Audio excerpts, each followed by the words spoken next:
Pois, eu estou aqui a ver um sítio online chamado Movimento pelos Direitos do Povo Palestino e pela Paz no Médio Oriente, onde diz que houve um mediador das Nações Unidas para a Palestina que tentou propor uma partilha justa do território. Sim, senhor. Alguém com boas ideias. Mas fez assinado no dia seguinte à apresentação do plano por um grupo sionista. Uou, isso parece interessante. Mas afinal, o que é um grupo sionista? Um grupo sionista, segundo o que eu vi no telejornal, deve o seu nome ao Monte Sião, nos arredores de Jerusalém, e é qualquer coisa como um movimento político que defende a criação de um Estado judeu e a afirmação deste. Acho que já vi isso em qualquer lado. Parece com o nacionalismo que estudamos em História, mas com ideais judaicos. Isso mesmo, eu não teria dito melhor. Sim, mas não dispersem. Eu queria mesmo saber era como é que os palestinianos voltaram à Palestina, Israel... Olhem, já nem sei, já estou confusa. Não há que fazer confusão. Os palestinianos voltaram no final de 1948, quando a ONU aprova o que ficou conhecido como Resolução 149, que apela ao fim das adversidades e ao regresso dos palestinianos. Mas, como sempre, não foi o final dos conflitos. Apesar de Israel se ter tornado membro das Nações Unidas e ter assinado o armistício com o Egito, Líbano, Jordânia e Síria. Uau, Raquel, agora és tu que estás muito informada. Sabes como é, Ana? Gosto de guardar os meus trunfos e usá-los no momento exato. Pois, trunfos foram os da Transjordânia que anexou a Cisjordânia e do Egito que passou a controlar Gaza, com toda esta confusão. Pois, mas com o golpe militar no Egito, em 1952, os israelitas aproveitaram para se apoderarem de Gaza. É verdade, mas eu queria mesmo era saber mais sobre os palestinianos. Calma, Raquel, cada coisa a seu tempo. Para compreenderes toda esta situação, precisas visualizar as duas partes que se opõem. Avançando. Entretanto, em 1959, um senhor chamado Arafat, juntamente com outros palestinianos, criaram um movimento de libertação da Palestina. E no início da década de 60, os Estados Árabes estabelecem a OLP, Organização para a Libertação da Palestina, a organização essa que defende a libertação da Palestina através da luta armada e da diplomacia. E depois? E depois vem a Guerra dos 6 Dias, em 1967, da qual já falamos. Israel ocupa a Cisjordânia, a faixa de Gaza, Jerusalém Ocidental, etc. E de novo, os palestinos são obrigados a exilarem-se. Em 1968, a população da Jordânia é atacada por Israel, mas alguns palestinianos juntam-se e conseguem derrotar as tropas judaicas. Uau! E depois via a ser Arafat, assume a direção da OLP. Exatamente. E em 1969, o Movimento de Libertação da Palestina e a Frente Democrática de Libertação da Palestina, FDLP, declaram-se a favor de um Estado palestino democrático e laico, onde judeus, cristãos e muçulmanos podiam viver em conformidade com os mesmos direitos e deveres de cidadãos. Pois, isso até foi uma boa ideia, mas eu cá não me fio que isso resultou. Eu estou mais informada acerca da Organização para a Libertação da Palestina e sei que esta foi reconhecida como o único representante do povo palestino a partir de 1973 e mais tarde foi-lhe atribuído o estatuto de observador pela ONU, estatuto esse unicamente atribuído anteriormente ao Vaticano e à Suíça.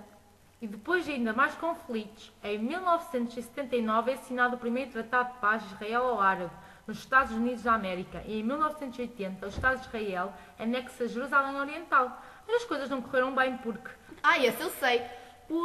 Porque em 1985, 8 caças israelitas destruíram o quartel-general de Arafat na Tunísia, mas como este se encontrava ausente, não sofreu lesões.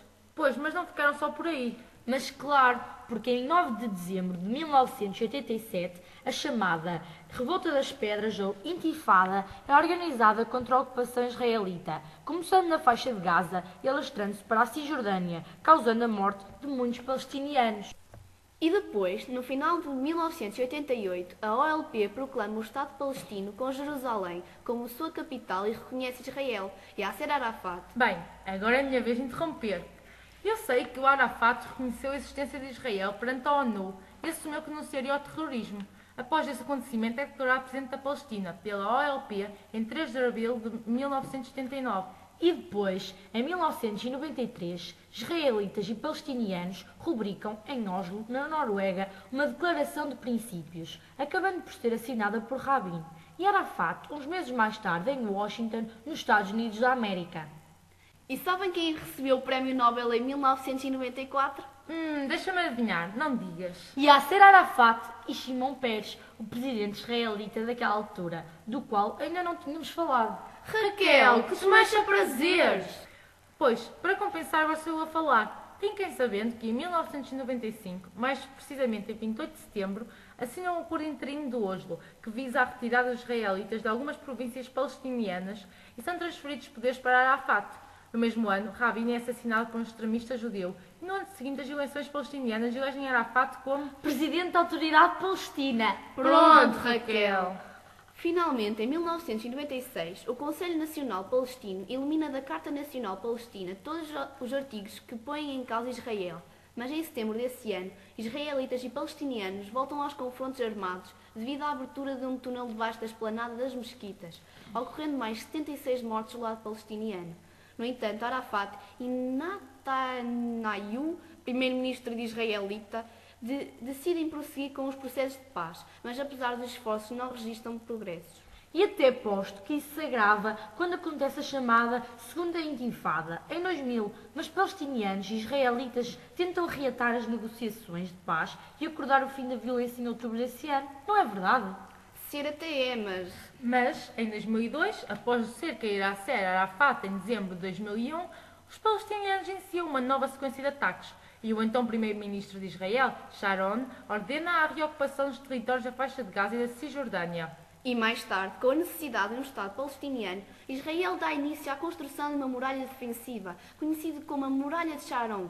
E com a sequência dos ataques palestinos, Sharon manda as tropas formarem um novo cerco e Arafat, que acaba por falecer em 11 de novembro de 2004 num hospital nos arredores de Paris. A vida depois de Yasser Arafat revolucionou-se. O novo líder político, Mahmoud Abbas, foi eleito a 9 de janeiro, numas eleições bastante participadas. E um mês depois realiza-se a cimeira Sharm el-Sheikh, acho que é assim que se diz, em que ambas as partes concordam em acabar com a violência. Contudo, um ataque pouco depois compromete esse novo esforço de paz. Anuem também que Israel deverá libertar 900 presos políticos. Depois deste passo, vários grupos consentem em parar as hostilidades. Ao que parece, estavam todos de acordo em formar um mundo de paz. Pois, mas não foi bem assim. Os desentendimentos recomeçaram, pois em julho Israel veda o acesso a Gaza a israelitas não residentes. E isso desencadeia um ataque suicida que resulta numa onda de violência. Já em 2006, como Mahmoud Abbas mantém a presidência e os seus ideais, os países estrangeiros fazem saber que não estão dispostos a negociar, caso o presidente não mude de atitude face a Israel. Em abril, anulam toda a ajuda humanitária à Palestina. Parece que isso desencadeou uma série de ataques na faixa de Gaza, por exemplo, por parte da Palestina, que acaba com um tratado de paz que durava há cerca de 1 ano e meio. Mas depois do ataque dos inimigos, os israelitas resolveram vingar-se e cometeram erros técnicos que mataram alguns civis inocentes. Pois Israel acabou por encerrar os acessos a Gaza, o que levou alguns palestinianos a desencadearem ataques suicidas em 2008. E para concluir, a situação que se passa atualmente começou com os ataques desencadeados por Israel contra Gaza, o que provocou um número infindável de mortos e feridos, desde crianças a idosos, mulheres e homens, inocentes ou culpados. Olhem, aqui está a bandeira da Palestina. Sabem a sua história? Não, conta lá. Ok, eu conto. A bandeira atual da Palestina foi desenhada com o intuito de simbolizar a revolta árabe contra o Império Otomano em 1916 e o povo palestiniano acabou por içá-la, simbolizando o nacionalismo árabe em 1917. Sim, mas como é que esta bandeira foi eleita como uma bandeira nacional da Palestina? Mais tarde, em 1988, a ONU adotou para o proclamado Estado da Palestina. Bem, quem tem fome? Toda esta história abriu-me um apetite. Vamos lanchar.